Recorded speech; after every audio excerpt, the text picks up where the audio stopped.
최근에 재밌는 기사 하나 있었죠. 예.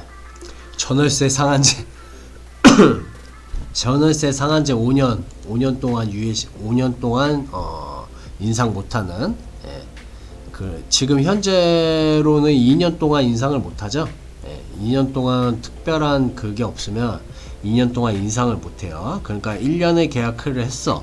월세로 1년의 계약을 했어. 그런데 이제 1년을 더 살라고 그래. 그럼 강제적으로 살 수가 있어요. 예. 사시는 분은 1년을 강제적으로 살 수가 있어요. 예. 그게 법적으로 그게 돼 있어요. 그런데 지금 5년이라는 말을 하고 있죠. 2년 정도는 뭐 보장하는 데는 크게 뭐라고 해야 되나, 위헌 관련이라던가 뭐 시장에 큰 타격을 줄 거라 생각하지는 않아요. 그런데 지금 5년 이제 별의별 행동을 다 하는데, 이 법무부에서 나올 일인가 이게? 근데 법무부에서 할 얘기예요 이게? 그리고 정부 규제로 모든 걸 때려잡으려고 그러는데 안 된다니까. 얘네들 왜 이렇게 답 없는 행동을 하지? 이게 겁나시는 분들은, 전월세가 겁나시는 분들 있죠? 예. 전월세가 겁나시는 분들은 전세로 돌리세요. 전세로. 풀전세로 돌리세요. 풀전세. 대체적으로 이제 정자 쪽 가면은, 만약에 집값이 2억 5천이다 했을 때, 2억 5천이다 했을 때, 전세가 거의 2억 2천? 막 이래요. 2억을 넘어간다고 보면 돼요. 거의 집값에 가까워요. 전세가. 그만큼 금리가 낮기 때문에 전세를 그만큼 받는 거예요.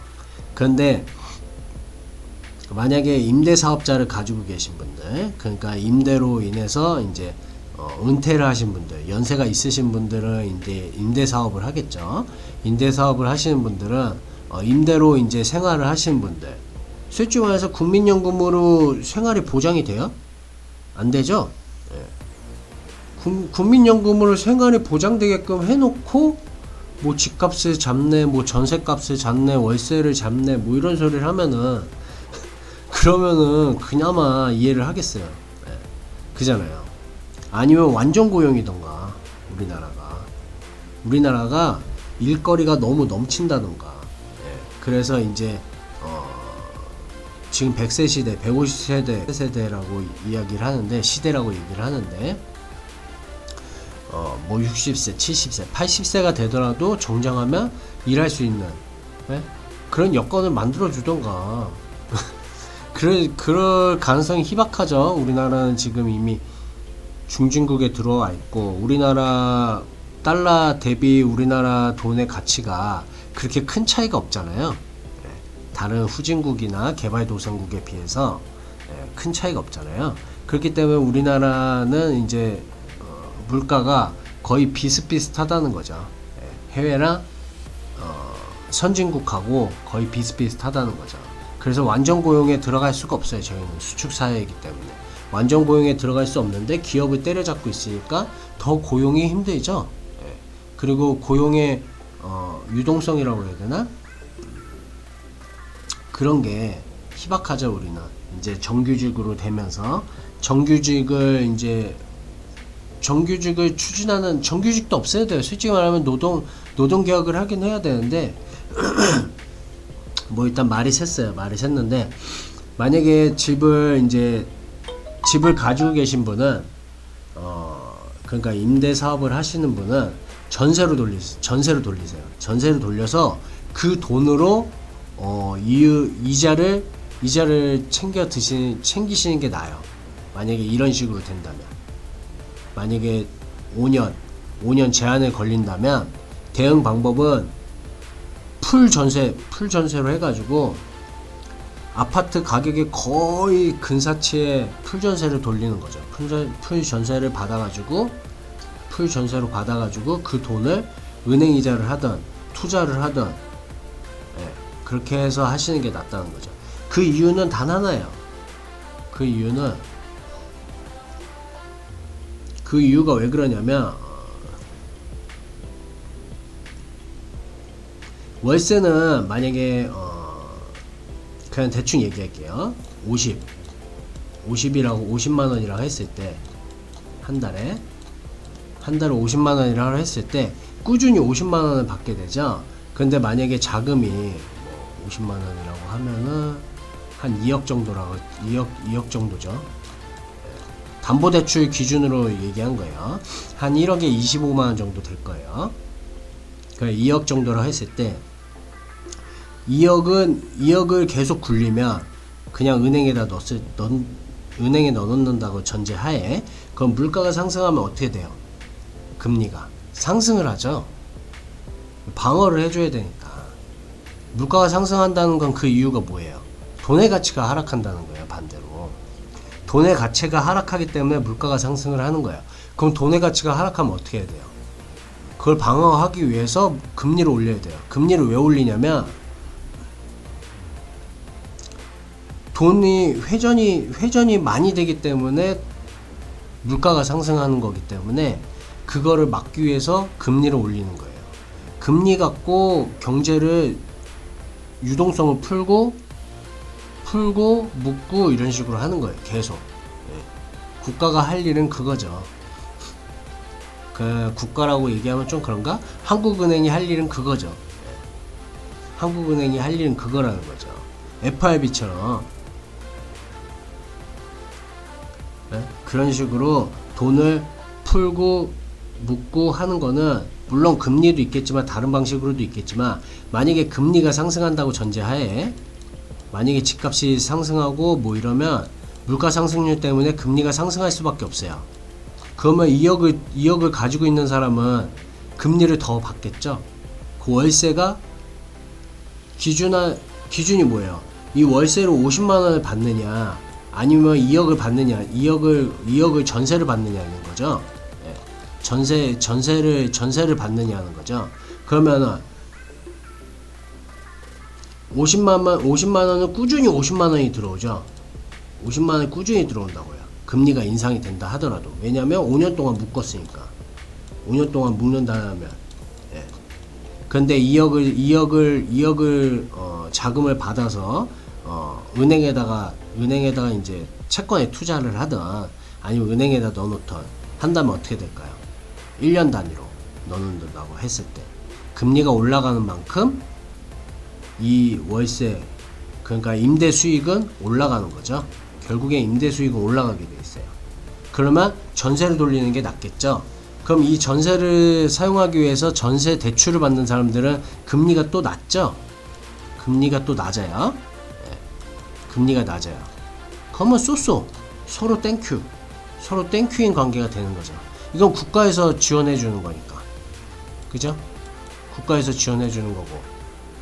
부동산에는 금리를 담보대출이 상당히 낮은데 그걸 지원 안 해준다고 그러잖아요.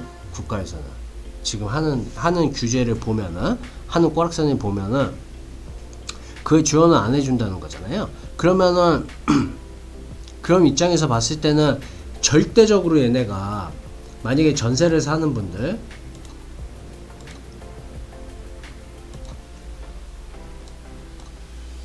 제가 이거 저번에도 얘기를 해드렸는데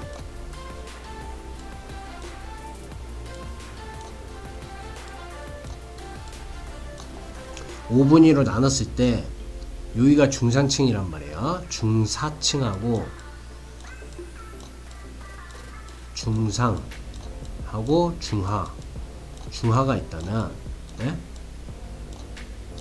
여기가 제일 인구가 많겠죠.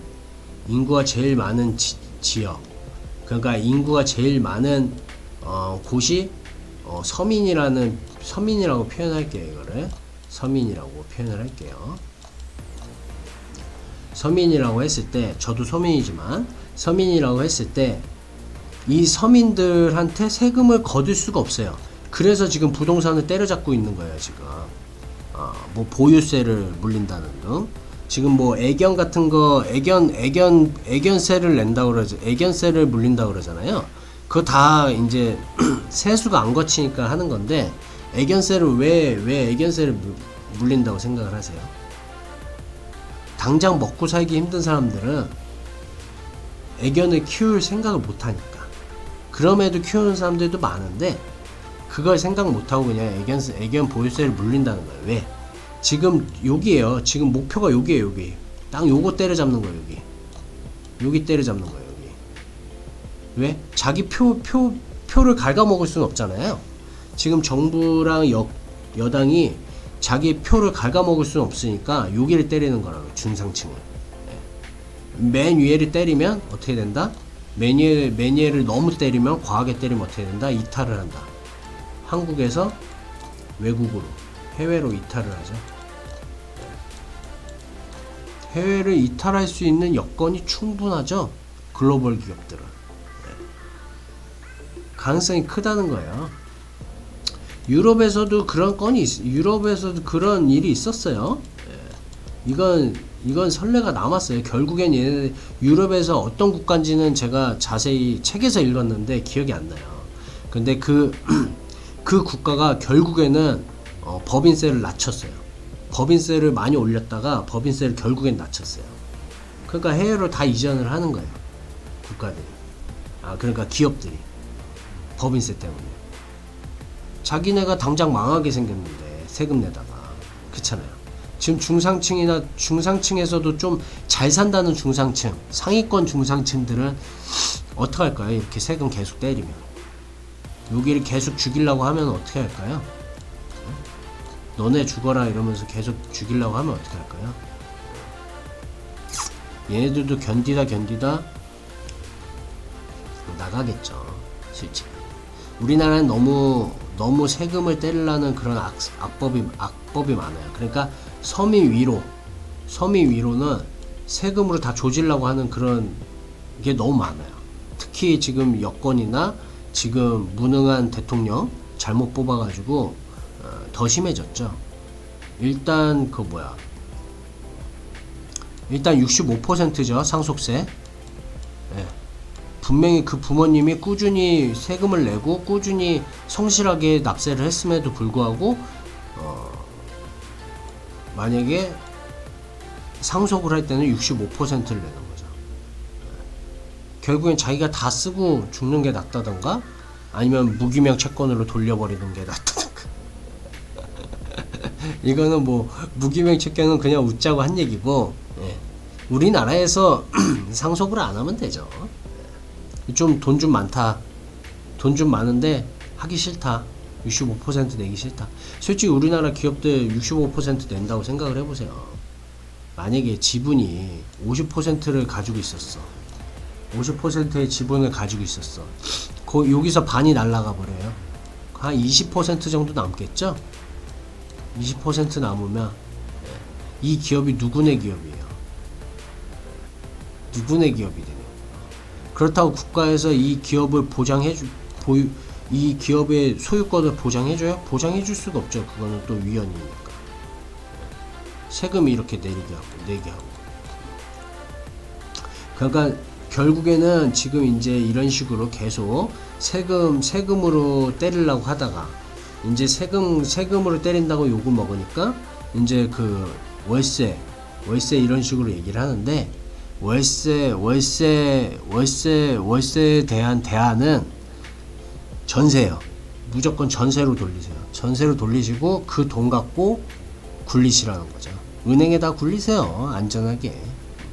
은행에다 굴리셔서 은행이 이제 금리가 인상을 하면 물가가 상승하면 그러니까 집의 가치가 상승한다고 전제하에 집의 가치가 상승한다면 금리가 상승할 수밖에 없어요. 따라서 올라갈 수밖에 없어요. 왜냐면 그 물가 상승을 잡아야 되니까. 그러면 금리가 상승하면 그만큼 이자율이 더 많이 들어오겠죠? 이해가 되시죠? 이 부분. 이자율이 많이 들어오겠죠. 그런데 월세를 받으면 50만원씩 5년을 받아야 돼요. 5년 동안.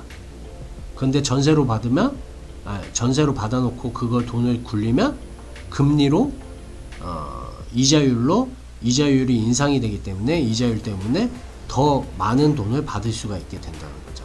이해가 되시죠? 그리고 5년 후에 다음에 5년치의 값어치를 월세로 뽑던가 아니면 전세로 뽑던가 둘 중에 하나를 선택을 해야겠죠.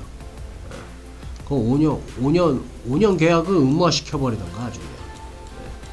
5년 계약을 의무화시켜야지 5년 동안 돈을 융통할 수가 있겠죠. 솔직히 사람이 1년의 여유 자금이 생기면 100% 이거는 은행으로 들어가요. 왜냐면 안전하게 굴려야 되니까. 다시 갚아야 하는 돈이잖아요, 전세는. 그런데 5년을 아싸리 딱 묶어버리면 이분은 좀 더 원활하게 돌릴 수가 있겠죠. 그러니까 돈을 원활하게 융통을 할 수가 있다는 거죠. 좀 더 편하게 융통을 할 수 있겠죠. 물론 이제 전세가 다른 세입자가 이제 들어올 때 이제 나가는 그런 조건으로 돼 있지만 그래도 약간 불안하니까 특별하게 막 나가려고 하는 분들 있으면 빼줘야 되잖아요. 안 빼줄 수는 없으니까. 사람의 도리라는 게 있으니까 우리도 그렇게 보시면 될 것 같아요. 그러니까 만약에 5년 뭐 이런 식으로 한다? 아, 나 웃겨가지고 5년 그런 식으로 한다? 그러면 풀전세로 때려버리세요. 풀전세로 때린 다음에 결국에는 집값이 상승하는 것만큼 월세도 올라간다. 이자율이 올라간다고 생각하시면 돼요. 이자율이 올라가면 그만큼 이자율만큼 돈이 임대 수익으로 들어오겠죠. 네, 임대 수익이 된다. 네, 그렇게 보시고 대응하시면 돼요. 네, 네. 그러니까 너무 이제 우리나라 지금 국가에서 규제하는 것들 쫄지 마세요. 네, 쫄지 마세요. 걔네들 안 팔잖아요. 지금 여당 애들 팔았어요? 다 팔았어요? 집 다 팔았어요? 걔네들이 그런 정보가 있으면 벌써 다 팔았겠죠, 걔네들. 네. 서울집은 굳이 곧 죽어도 갖고 있겠다잖아요. 네. 절대 안 팔잖아요. 집값. 그리고 얘네가 집을 짓지 않는 한은, 집을 만약에 진다 해도 2년 정도 걸려요. 2년 이상 걸린다고 쳤을 때, 예? 집을 막 많이 짓는다 해도 2년이라는 기간이 유예가 된다고요. 한 번에 뭐 100만호 막 이렇게 지을 수 있어요? 100만호 한 번에 막 때려 지을 수 있냐고요. 그렇지 않죠. 차츰차츰 지어야 되잖아요. 차츰차츰 짓는데도 이게 완공이 되려면 2년이 걸려요. 네? 2년이 걸린다고요. 그렇게 봤을 때는 부담을 느낄 필요가 없어요. 갑자기 얘네가 이상해져가지고, 원래 이런 토목 같은 걸 원래 싫어하잖아요. 토목 같은 걸 생각 안 하는 애들이잖아요. 부동산은 뭐 국가 거라는데 말 다 했지 뭐. 아무튼 예. 그러니까 집을 안 질라는 애들이잖아요. 안 질라는 애들이기 때문에 이게 지으려는 그런 흐름이 보일 때 적당한 시기에 팔고 나오면 돼요. 팔고 나오면 됩니다. 그렇게 보시고 대응하시면 될 것 같아요. 그래, 별로 쫄지 마세요. 그냥 걔네들 내는 규제들이 너무 웃기고 귀엽고 그래요. 저는 좀 찐따 같아 애들이. 뭐시기지? 에미추가 별명인가? 하여튼 추미애요. 추미애 씨. 요번에 지금 뭐 검찰 때려잡고 있는 추미애 씨. 그러니까 쫄지 마시고 그냥 들고 계시면 돼요. 그리고 전세로 돌리세요. 어지간하면 풀전세로 돌리세요. 풀전세로. 만약에 10억짜리 집을 갖고 있다, 9억 이상은 받아야겠죠. 풀전세로. 풀전세로 받으시라는 거죠. 거의 풀전세 아닌 다음엔 받지 마세요. 금리가 너무 낮기 때문에 월세 대비 계산해서 받으시면 될 것 같아요. 아직 그리고 시행된 건 아니잖아요. 5년 시행될 때 터트리면 돼요. 그때 세게 받으면 된다고요. 월세. 안 내주면 되지. 솔직히 말해서 서울은 수요가 있는 거예요. 왜냐면 서울에서 직장을 다니는 사람들이 많기 때문에, 서울에 집중돼 있기 때문에 그건 수요예요. 수요. 서울에 살아도 그만 안 살아도 그만이 아니에요. 서울에 살아야 되는 사람들이라고. 근데 집값이 오르고 있으니 말 다 한 거지 뭐. 우리나라 재밌는 게 있는데, 요번에 리포트를 하나 봤는데, 현대 연구소에서 낸 리포트인데, 그 리포트에서 기업인들이 뭐라 그랬는지 알아요? 잘한 정책이 뭐냐고. 그 문재인 정권의 잘한 정책이 뭐냐고. 없다예요. 없다. 과반수 이상이 없다. 과반수 이상이 없다, 못한다, 매우 못한다, 뭐 이런 거. 그나마 2%가 뭐였더라? 대북 정책이랬나? 그 2%들은 뭐 태양광 산업을 하고 있나? 태양광 관련 기업을 운영하고 있나? 뭐 하여튼 그런 거겠죠. 그러지 않고서는 그 2% 미친 거 아니야? 좀? 아무튼 그렇게 봐요.